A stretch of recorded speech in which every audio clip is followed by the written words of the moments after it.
Welcome back to MidPoint, everybody. Improving once again. The host gets it wrong from time to time, and when you've got a good discussion going, you got to stay right here.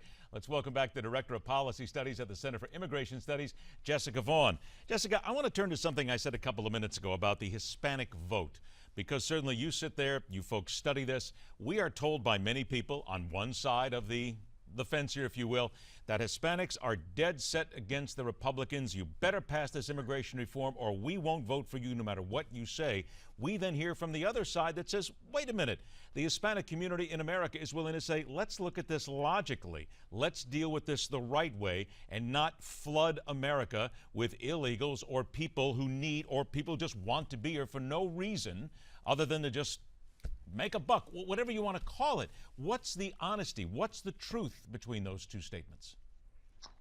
Well, I think it's hard to generalize about Hispanic voters in a partisan way. I think that the evidence in polling shows that they have the same concerns about the economy, about the future for their kids, about schools and jobs as all other Americans do.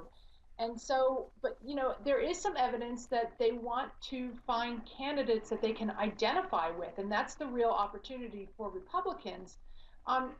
Based on what preliminary information we've gotten out of this last election, it doesn't look as if Republicans suffered at all among Hispanic voters by making immigration one of the issues in this election, and specifically the president's policies on immigration. They, seem to have done very well among Hispanic voters, particularly in places like Colorado, which is one of the few places in the country where it actually makes a big difference. So, and there are a number of candidates, Republican candidates, like Susana Martinez, who have taken a very pro-enforcement view on immigration, who are wildly popular, not only with Hispanics, but with voters at large. So I think it's a mistake to try to box Hispanics in on this immigration issue and then try to pander to them based on what people assume their position is going to be. That's not the way Republicans are going to make progress in this important demographic group. Is that all the president and the Democrats are doing in this instance in many ways when it comes down to these different initiatives?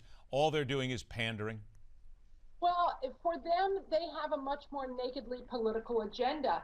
They see Hispanics as the future of the Democratic Party and believe that to the extent that they can increase this group as a share of the U.S. population, that's going to cement their future in American politics. So no matter how we look at this, this isn't about actually doing the right thing for immigrants coming to America. And I know we've been over this before, but this is all about just putting more money, more votes, and keeping people involved in taking money off the public dole, being elected constantly.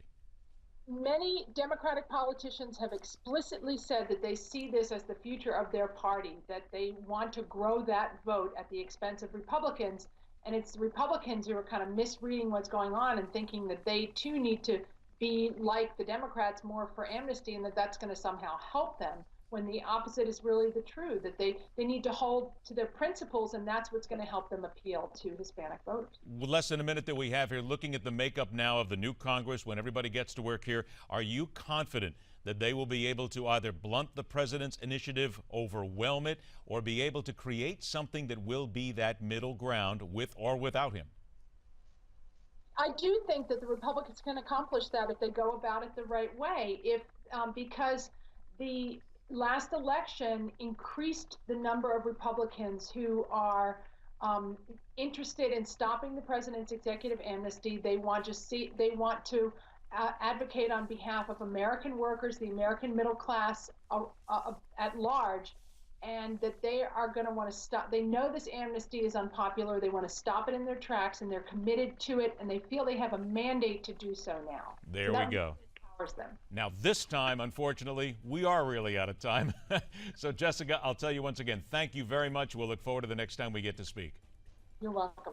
All right, coming up next, telling it like it is. Brittany Maynard is no longer with us. She has taken her own life. And an official from the Vatican had some words for the young lady who is now gone.